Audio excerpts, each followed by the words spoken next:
I never suspected that my quiet friend was a wizard until that fateful Sunday afternoon. I had always supposed that the little black door was a cupboard. This was the way of it. It had long been my habit to spend Sunday with my quiet friend. I believe in Sundays as the day of rest, and the British Sunday is usually the acme of restless misery. But in my friend's house and his quiet park, the wheels of the week went round very smoothly, especially so in the little observatory which he had built over the lake.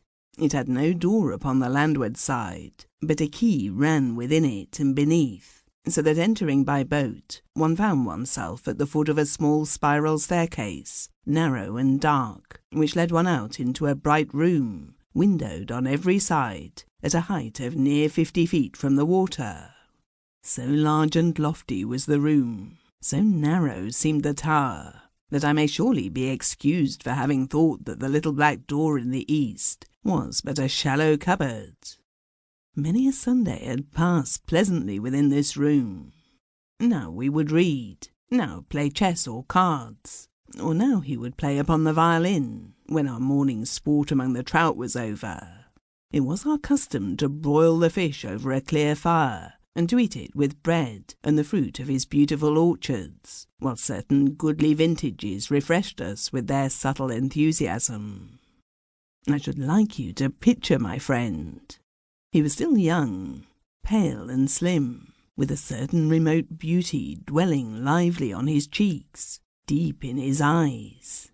He was quiet as few men are quiet, yet every gesture glittered with starry joy. His quiet, indeed, was the twinkling quiet of the stars.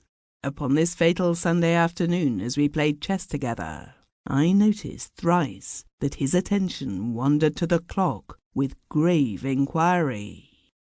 So preoccupied, indeed, was he that the game languished, and we agreed to a draw. "Will you forgive me," he said, "for a moment, if I leave you? As you know, I dabble slightly in chemistry, and an important operation awaits a particular instant of time this afternoon. Stay," he added, "why should you not become, as Kelly says, partaker of the mysteries of creation?" Thus saying, he opened the door, the little black door, with a key, for it had no handle, and I beheld a curious apartment built in the thickness of the wall, very long, very narrow, very lofty, its walls of dead black. At one end hung in the midst a tall, slim tube of pale violet, a film of fire, in whose light we seemed colourless spectres. On the walls were shelves full of strange apparatus, mostly of glass, or, as it seemed, silver. My quiet friend executed some intricate movements with deft elegance. "Enough," he smiled. "It was but a moment's work, yet many a month have I had to wait for the right instant." "I had no idea," said I, "that so strange a laboratory existed." "The products," he answered, "are in keeping. Look at this flask." 'Twas a queer, twisted shape, greenish, with gold flecks. Something not inhuman, perhaps. Something sinuous and serpentine beyond a doubt.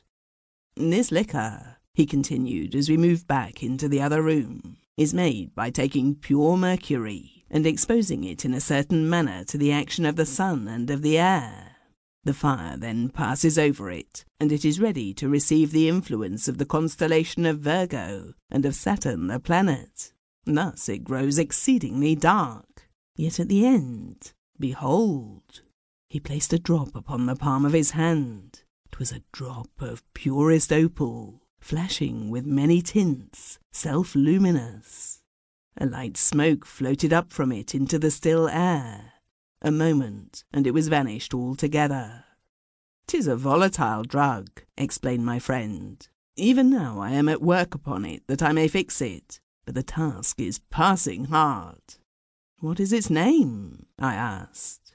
"Surely you are not one of those who think that by naming aught they have explained it. Suffice it," he added, "that all men drink once of this drug, but no man twice."